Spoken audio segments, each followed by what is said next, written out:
अजेंड्यावरचे विषय मंजूर आहेत. काही विषयांना उपसूचना आहेत. एक नाहीये स्वयं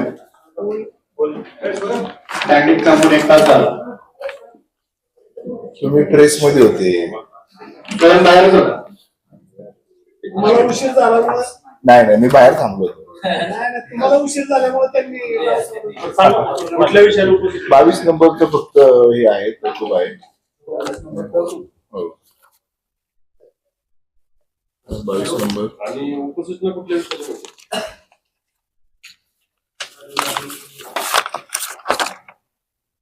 एक नंबरच्या विषयाला उपसूचना आहे. हो त्याचे आपण म्हणतोय की बाबा 5,000 स्क्वेअर फुटाच्या वरचे जे आहेत ते आपल्या ताब्यात घेऊ. 100 गुंठेच्या ऐवजी आपण ते 99 गुंठे म्हणतोय की 4,900 किंवा 4,500 स्क्वेअर फूट जर आला तर तो ताब्यात घ्यायच्या ऐवजी त्याचे रेडी रेकनरने पैसे घेतले पाहिजे महापालिकेने की जेणेकरून ते डेव्हलपमेंटसाठी आपल्याला वापरता येते. प्रशासनाकडून आलेले ठराव आहे ते सगळे ते केले. त्याचबरोबर पार्किंग पॉलिसीला मंजुरी दिलेली आहे. त्याचबरोबर शालेय विद्यार्थ्यांचं जे मागच्या ह्याच्यात वाटप ते पुढच्या 4 दिवसामध्ये विद्यार्थ्यांपर्यंत पोहोचलं पाहिजे ते एक सांगितलंय. प्रभागामध्ये सगळ्या शहरामध्ये खड्ड्यांची जी परिस्थिती आहे तर त्या खड्ड्यांबद्दल पटकन परत एकदा आढावा घेऊन पुढच्या 4-5 दिवसात तो मार्गी लावायला सगळ्या क्षेत्रीय अधिकाऱ्यांना सूचना दिलेल्या आहेत. त्या दिवशी परवा जी दुर्घटना घडली लहान मुलीच्या डॉग बाईटची तर ती परत अशा घटना घडू नये यासाठी ज्या ज्या उपाययोजना आहेत त्या अंमलात आणण्यासाठी लवकर कारवाई करायला सांगितली. पुढच्या 5 ते 6 दिवसामध्ये जे शेल्टर हाऊस ते रेडी आपण जे मागच्या काळामध्येच त्याचे प्रोसेस चालू केले काम करायचं की बाबा लवकर ते काम निघून काम चालू होईल. त्यासाठी 2,000 डॉगचं एक शेल्टर त्याचबरोबर 1,000चे 3 असे टोटल 5 शेल्टर्स लवकर 5-7 महिन्यामध्ये तसे तयार होतील याच्यासाठी काम चालू केलेलं आहे.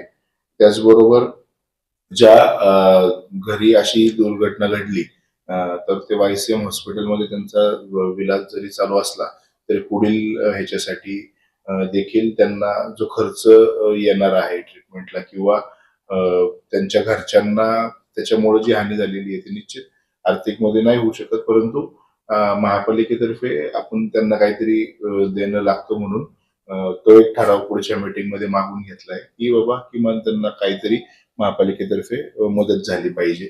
2 लाख ते 5 लाखाच्या दरम्यान जी शक्य होईल तेवढी मग ती आपण ती करण्यासाठी मागणी केलेली तो ठराव पुढच्या ह्याला येईल. त्याचबरोबर मनपाच्या नवीन बोर्ड चिन्ह जे आहे पिंपरी चिंचवड महानगरपालिका कटिबद्ध जनहित आहे हे एम्बॉस केलेलं अशा पद्धतीचं एक चिन्ह आहे. तर आता महानगरपालिकेच्या ह्याच्यावरती आपण सिम्बॉल पाहतो तर तो सिम्बॉल मध्ये जी महाराजांची हे चित्र आहे तर ते थोडंसं फिकट किंवा ते ऍक्च्युअल दिसत नाही. त्यामुळे नवीन डिझाईन अशा पद्धतीने तेच डिझाईन फक्त चांगलं एम्बॉस करून कसं होईल ते करण्यासाठी सुचवलेलं आहे. हा देखील आज ठराव करून तो जनरल बॉडीला आपण पाठवलेला आहे की जनरल बॉडीने त्याची एक मान्यता घ्यावी.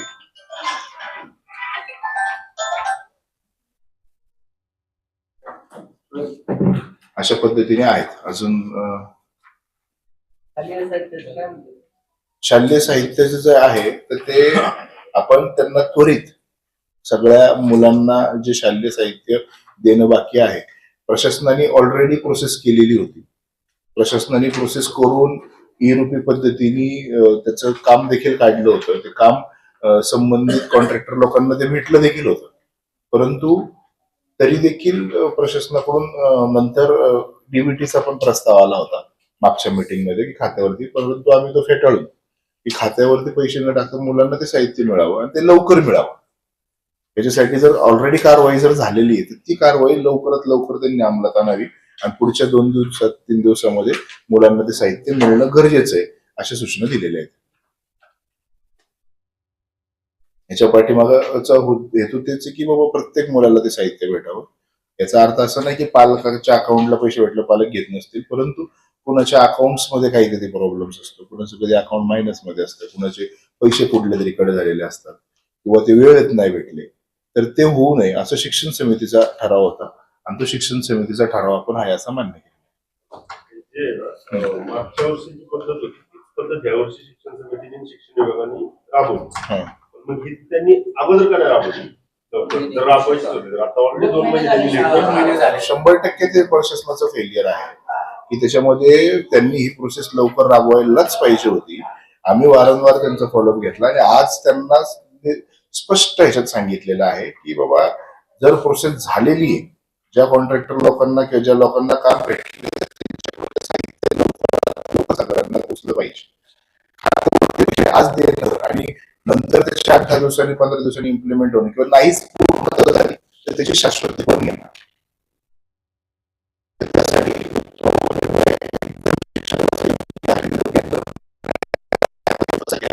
आणि त्यापैकी जो आता आहे पुढच्या वर्षीचं जे आर्थिक वर्ष ठेवायचं आमचं मार्चमध्ये आर्थिक वर्ष ते मार्च पूर्वीच अशा पद्धतीचे टेंडर झाले पाहिजे की बाबा जे खरेदी असतील या लवकर झाल्या पाहिजे की जेणेकरून जूनच्या पहिल्या आठवड्याच्या आतच मुलांना सगळं साहित्य मिळालं पाहिजे. तर त्या देखील पुढच्या काळासाठी सूचना दिलेल्या आहेत. पुणे महापालिकेमध्ये भाजपची सत्ता आहे, तर डायरेक्ट बँकेमध्ये पैसे जमा करतात. तेच सांगितलं ना राज्य तुम्हाला. सरकारचं पण धोरण डायरेक्ट विद्यार्थ्यांच्या खात्यावर दोन्ही धोरण आहेत. मग आपण शिक्षण समिती आणि तुमचा अट्टास काय आहे? आमचं शिक्षण समितीचा आणि आमचा 8 तास तुम्हाला मी आता परत एकदा सांगितलं की मागच्या 2 वर्षापासून ही रुपी पद्धतीने आपण ते घेतोय. आणि शिक्षण समितीचं जे म्हणणं, सगळ्या समितीचं असं म्हणणं आहे की काही पालकांकडून जर ते साहित्य खरेदी घेतलं गेलं नाही तर त्याचं मॉनिटरिंग कोण करणार? इथं ज्यावेळेस ते काम एखाद्याला भेटलेलं आहे त्याला ते साहित्य दिल्याशिवाय त्याला पैसेच नाही भेटणार. त्याच्यामुळं ह्याच्यामध्ये 100% साहित्य भेटत आणि त्याच्यामुळं ते तसा विषय आहे आणि त्याच्यामुळे तो योग्य वाटल्या कारणाने आपण तो मंजूर देखील केलाय. मंजूर केलेला आहे आजच्या.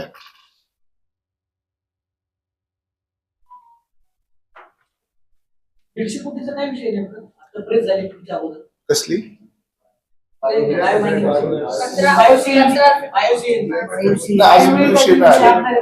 ऐनवेळी का आणता विषय?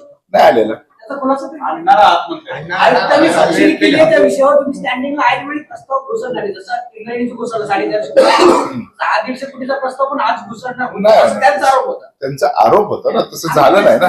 असं घुसरणार का पुढच्या स्टँडिंगला वगैरे काही? मागच्या स्टँडिंगला आला होता हा. मला भेटायला. मग ह्या स्टँडिंगला आला होता, त्याला विरोध केला म्हणून तो थांबला. तर पुढच्या स्टँडिंगला येण्याची शक्यता आहे असं म्हणा. एकाच ठिकाणी कचऱ्याचा डबा होता, तुमचा आठवडा. ऐनवेळी मोठे विषय आणायचं कारण काय? त्याच्यामध्ये संशय निर्माण होतो तुमच्याबद्दल.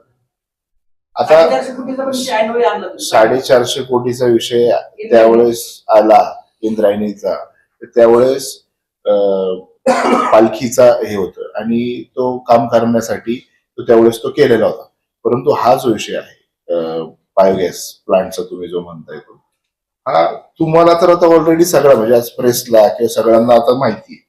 आणि हा काय आमच्या अजेंड्यावरती तो विषय आलेला नाही आजच्या किंवा आज ऐन वेळेला तुम्ही विषय घेतलेला पण नाही. पुढच्या वेळेस जर तो येणार असेल तर तो एक अजेंड्यावरती येईल आणि जर ऐन वेळेला घ्यायचा असेल तर त्याची गांभीर्यता बघून त्याची काय परिस्थिती आहे आणि मग ऐन वेळेला घ्यायचा आहे तर मग कमिशनर उद्या अजेंड्याला पाठवू शकतात ना. विरोधी पक्षातल्या सदस्यांनी असं म्हटलं की सीएमचा दबाव आहे त्यामुळे तुम्ही तो विषय आणायला आणताय. नाही, सीएमचं नाव पुढे सीएम कार्यालयाकडून अशा पद्धतीने सीएम साहेबांचं नाव घेणं हे एकदम चुकीचं आहे. बिलकुल नाही.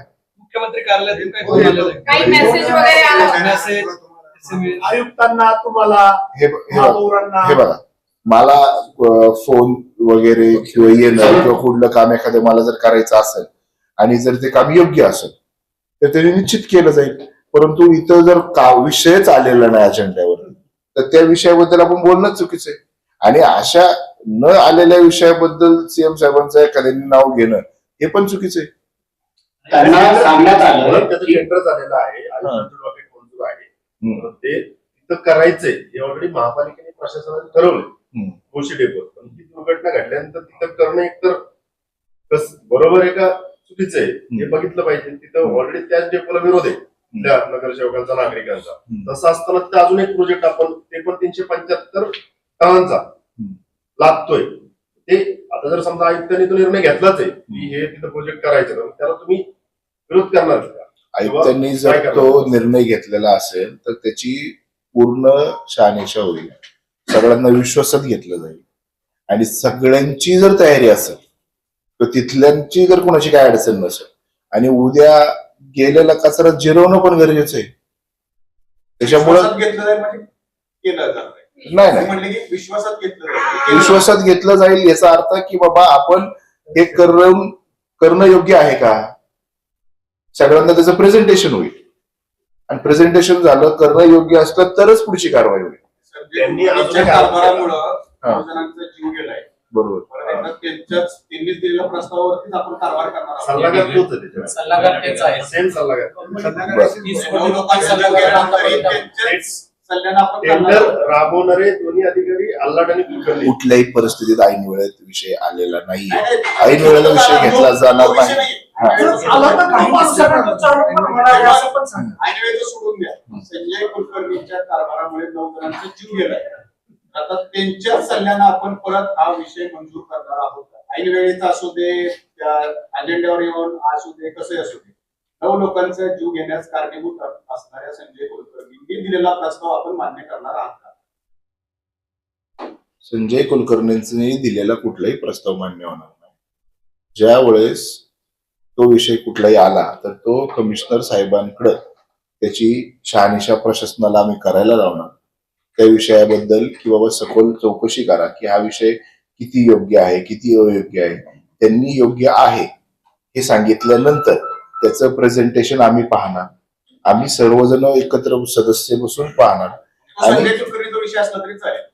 नाही नाही संजय कुलकर्णीचा त्यांनी दिलाय ना तो प्रस्ताव जाहीर दिलाय. आता विषय कसा असतो की संजय कुलकर्णींनी प्रस्ताव दिलाय, परंतु संजय कुलकर्णींनी प्रस्ताव देत असताना तो कामगार म्हणून दिलेला आहे.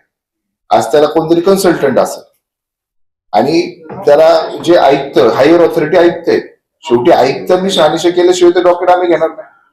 आम्ही जे डॉक्युमेंट घेणार ते संजय कुलकर्णींनी ठराव ठेवलाय म्हणून नाही घेणार. आमच्याकडे आलेलं तुमच्या डॉक्युमेंट हातात आहे ना निर्णय. अंतिम निर्णय तुमच्या हो, हातात आहे. 100% आहे. मग तुमची काय भूमिका असणार आहे? 9 लोकांचा, तुमच्या शहरातल्या 9 लोकांचा जीव घेतल्यानंतरही तुम्ही काय विचार करणार आहात त्यावेळेला? मला चालणार आहे का ज्यांनी 9 लोकांचा जीव चुकीचा विषय 100% नाही चालणार. चुकीचा जर विषय असेल तर 100% नाही चालणार. मला बरोबर वाटतोय हा विषय की एवढा खर्च आपण करायचा. ते अनेक कंपन्या अशा आहेत की ते म्हणतात आम्ही फुटतात करू, मोफत देऊ. तुम्ही फक्त आम्हाला जा.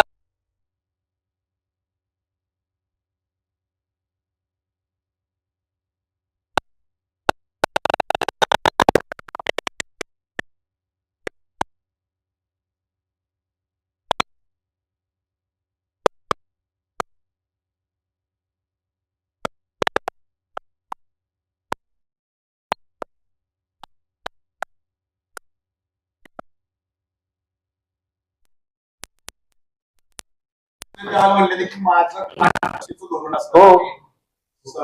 जनतेच्या करायचा पैसा 100% वाचवण्याचं धोरण असतं. विषय मागच्या स्टँडिंगला येऊन गेला. केला जर एखादं काम करत असेल फ्रीमध्ये तर ते फुकटात नाट्यश्रीमध्ये जो बसतंय का? जो फुकट मध्ये काम करेल त्याला आपली पहिली रेड कार्पेट असेल, त्याला पहिली प्रायोरिटी असेल की बाबा तू पहिलं कर.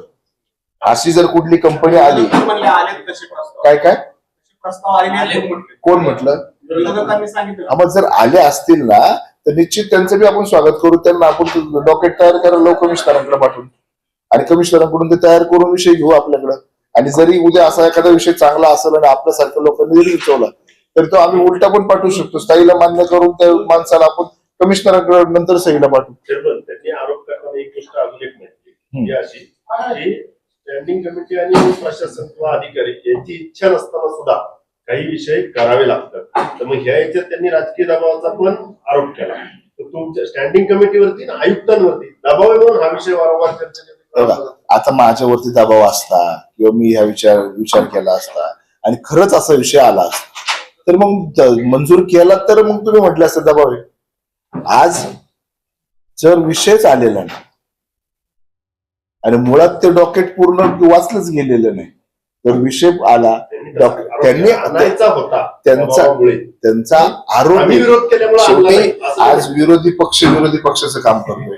मला आज त्यांना फक्त आरोप करायचे. तुम्हाला हा विषय घेण्यासाठी पण फोन आला होता, मात्र तुम्ही त्या फोनमध्ये असंही बोललात की आत्ताच मीटिंग संपली त्यामुळे हा विषय आपण पुढे घेऊ. नाही, असं काय घडलं? तसं काय नाही.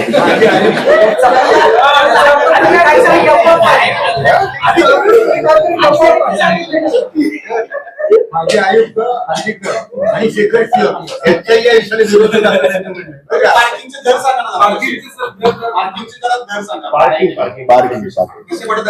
पार्किंगचे जे दर आहेत हे 5 रुपये टू व्हीलर, 10 रुपये फोर व्हीलर आउटस्कट्सला, एकदम चांगल्या प्राईम लोकेशनला की कंटिन्यू वर्दळ आणि तिथे लोक जास्तीचा काळ गाड्या लावून ठेवतात, तर अशाच ठिकाणी 20 रुपये आणि 10 रुपये, 10 रुपये टू व्हीलर, 20 रुपये फोर व्हीलर. आणि ही पॉलिसी जी आहे ना, ह्या पॉलिसीमध्ये आपण सगळ्या गोष्टी ठेवलेल्या आहेत.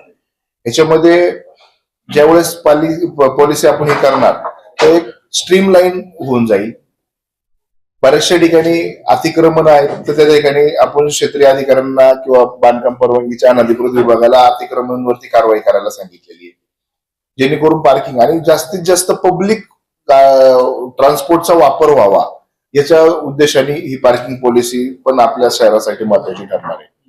ह्याच्यामध्ये कुणावरतीच अन्याय होणार नाही. म्हणजे एखाद्या घर रोडला लागून असलेलं घर असेल तर त्याला आपण पास सिस्टीम त्याला तयार करतोय की फर्स्ट प्रायोरिटी त्याला तिथं भेटेल. रेट त्याला मंथली पासेसच्या हिशोबाने पण आपण तयार करायचं काम त्याच्यावरती चालू आहे. आता फक्त जनरल बॉडीला जाऊन आपण रेट फायनल करून घेतोय. त्याच्यानंतर उद्या एखादा रस्ता आपल्याला त्याच्यातून वगळायचा असेल किंवा ऍड करायचा असेल तर हे सर्व अधिकार आपण प्रभाग समितीला देतोय की जेणेकरून तिथल्या नगरसेवकांना, प्रभाग समितींना, क्षेत्रीय अधिकाऱ्यांना तिथली फील्डवरची खरी परिस्थिती माहिती असेल की एखाद्या रस्त्याला घेताच येत नाहीये, की तिथं साईड मार्जिन नाहीये किंवा पार्किंगची व्यवस्थाच नाहीये किंवा तिथल्याच लोकांना रोज गाड्या लावायला लागतात, एवढ्या वेळासाठी ते देऊ शकणार नाही, तर त्यांना वगळायचे किंवा ऍड करायचे अधिकार त्यांना आहे. परंतु जर आपण हा रोड आपला मेन रोड बघितला तर या रोडला जर लोक कंटिन्युअस बळच लावून जातात असं पण नको व्हायला. आउटस्कट्सला I2R मधून आपल्याकडे 83 प्लॉट आलेले आहेत की जे प्लॉट मोकळे भूखंड जे ते आता आपल्याकडे मोकळे, त्या मोकळ्या भूखंडामध्ये पण आपण पार्किंगचा चांगल्या पद्धतीने वापर करू शकतो की जेणेकरून लोक गाडी तिथे लावून मेट्रोने ट्रॅव्हल करतील किंवा बसेसने ट्रॅव्हल करतील आणि तिथं दर एकदम अल्प दर ठेवलेले आहेत. अल्प म्हणजे किती आहे? 5 रुपये टू व्हीलर आणि 10 रुपये फोर व्हीलर. किती वेळासाठी? परत तासाला तासाला वाढते. तासाला ना? पर तासाला ते वाढणार. ते तासाला जे वाढणार आहेत याचे जे रेशोज पण आहेत ना ते पण आपण सांगितलेत की जे आउटस्कटला आहेत तिथं कमी वाढतात. मेट्रोचे तिथं सांगा ना किती आहे? सार्वजनिक मेट्रोच्या इथं किती आहे? मेट्रो पॉइंटला त्याच्यासाठी ठेकेदार नेमला आहे. कशासाठी? पार्किंग साठी. हो, त्याला किती पैसे देणार आपल्याला? आपल्याला किती पैसे?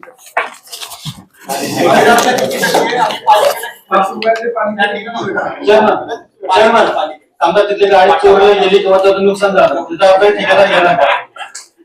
तो प्रश्न असा होता की मागच्या वेळेला असं केलं होतं की 75% ठेकेदाराला जाणार आणि 25% पालिकेला. तर आता याच्यामध्ये कंत्राटदाराला म्हणजे जो ठेकेदार असतो त्याला किती टक्के, पालिकेला किती टक्के? त्या पार्किंग मध्ये गाडीचं नुकसान झालं किंवा चोरलं गेली त्याची जबाबदारी ठेकेदार घेणार. कुठल्याही ठिकाणी ज्यावेळेस पार्किंग असते तर आपण बऱ्यापैकी त्या ठिकाणी पाहतो की बाबा आता रोडला आपण गाडी लावतो तर स्वतःच्या जबाबदारीवरतीच आपल्याला लोक गाडी लावली जाते. आणि आज जर आपण पार्किंग पॉलिसीचं जर आपण धोरण नाही राबवलं तर आता आपण सगळं बघतो की ट्रॅफिकची शहरामध्ये काय परिस्थिती. आज बसेस, ट्रक, ज्या कमर्शियल व्हेकल्स आहेत या बिंदासपणे रोडला लागलेल्या असतात. आज जर कमर्शियल स्पेस गाड्यांना ऑलरेडी त्यांच्या कंपनींनी जागा अवेलेबल केलेली आहे तर त्यांनी तिथं लावलेली पाहिजे. आज काही लोकांनी स्वतःचे व्यवसाय याच्यामधून चालू केलेले आहेत की मोकळ्या भूखंडामध्ये काही लोक भाडे देतात. उलट आपण लोकांना अवेलेबिलिटी करून देतोय. ठेकेदारावरती काय जबाबदारी नाही गाडी.